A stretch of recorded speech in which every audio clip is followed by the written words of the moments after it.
Start. चालू हंगामात मे महिन्याच्या मध्यापासून अनेक भागात पाऊस पडत असून हंगामाच्या सुरुवातीलाच चांगला पाऊस झाल्याने खरीपाचा पेरा यंदा लवकर झाला आहे। खरीपात पेरलेले पीक आता पुढील 15 दिवसात काढणीला येणार आहे। काही शेतकरी विशेषतः बार्शी, मंगळवेढा, जत, सांगोला भागात केवळ रब्बी हंगामच घेण्यात येतो। या भागात जिरायती क्षेत्र जास्त असल्याने या ठिकाणी रब्बी ज्वारी म्हणजेच शाळूचे पीक मोठ्या प्रमाणात घेतले जाते। आता मोकळ्या रानात रब्बी हंगामातील शाळूची पेरणी सप्टेंबर मध्यापासून करता येऊ शकेल। यंदा पाऊस झाला असल्याने आणि करलाट माती चांगली खोलवर भिजली असल्याने रब्बी हंगामासाठी तयारीला लागणे आवश्यक आहे। परिच्छेद 2 वर्षापूर्वी पावसाने ओढ दिल्याने बाजारात शाळू ज्वारीची टंचाई निर्माण झाली होती। यामुळे शाळूचे दर किलोला 75 रुपयांपर्यंत पोहोचला होता।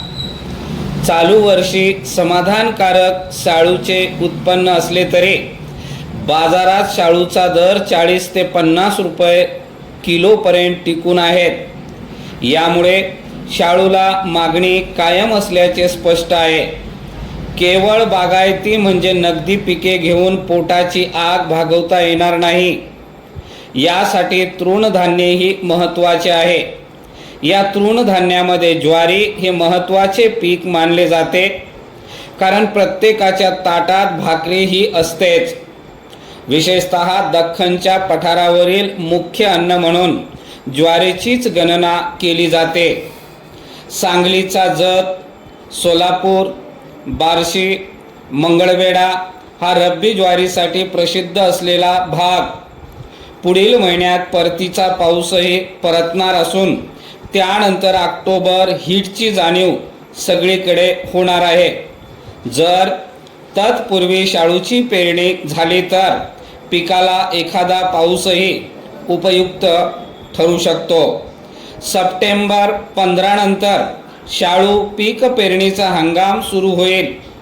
मात्र यासाठी पावसामुळे तणाने माजलेली राने स्वच्छ करायला हवीत। तसेच खरीप हंगामात करण्यात आलेली कडधान्याची पिके, सोयाबीन ही पिके काढणीचा हंगामही आणखीन 15 दिवसात सुरू होत आहे। खरीप पिकाच्या काढणीनंतर रान स्वच्छ करून तण बाजूला काढून रब्बी पेरणीसाठी रान तयार करणे गरजेचे आहे। परिच्छेद दख्खनच्या पठारावर काळ्या करलाट जमिनीतील कमी पाण्यावर येणारे पीक म्हणून रब्बी ज्वारी म्हणजेच शाळू ओळखले जाते। राज्यातील सुमारे 1/3 उत्पादन सोलापूर, मंगळवेढा, जत, सांगोला या भागात होते। गव्हापेक्षा पचनास हलके आणि कसदार धान्य म्हणून शाळूची गणना केली जाते। सामान्यातील सामान्य माणसांच्या ताटातही सहजरित्या उपलब्ध असलेल्या भाकरी या वर्षी अपुऱ्या पुरवठ्यामुळे महाग झाली। परिणामी चटणी भाकरी सामान्यांच्या ताटातील रोजची गरज आज श्रीमंताच्या ताटातील मेजवानी बनू लागली आहे। ज्वारीमध्ये तांदळापेक्षा प्रथिनांचे प्रमाण जास्त असते। परिच्छेद शाळू पिकाला साधारणतः 27 ते 32 अंश सेल्सिअस तापमान लागते, परंतु काही प्रकार 38 ते 44 अंश सेल्सिअस तापमानातही वाढू शकतात। हिवाळी हंगामातील प्रकारांना 66 अंश सेल्सिअस पर्यंत किमान तापमान चालते। सर्वसाधारणपणे हे पीक सपाट प्रदेशात वाढणारे आहे, परंतु कर्नाटकात काही प्रकार 900 मीटर उंचीवरील प्रदेशातही लागवडीखाली आहेत। वार्षिक 50 ते 100 मिलीमीटर पर्जन्यमानाच्या प्रदेशात ज्वारीचे पीक चांगले येते। परिच्छेद ज्वारीचे पीक अगदी रेताड व चापण जमीन सोडून व बहुतेक सर्व प्रकारच्या काळ्या, मध्यम व काळ्या अगर दुप्पट जमिनीत चांगले येते.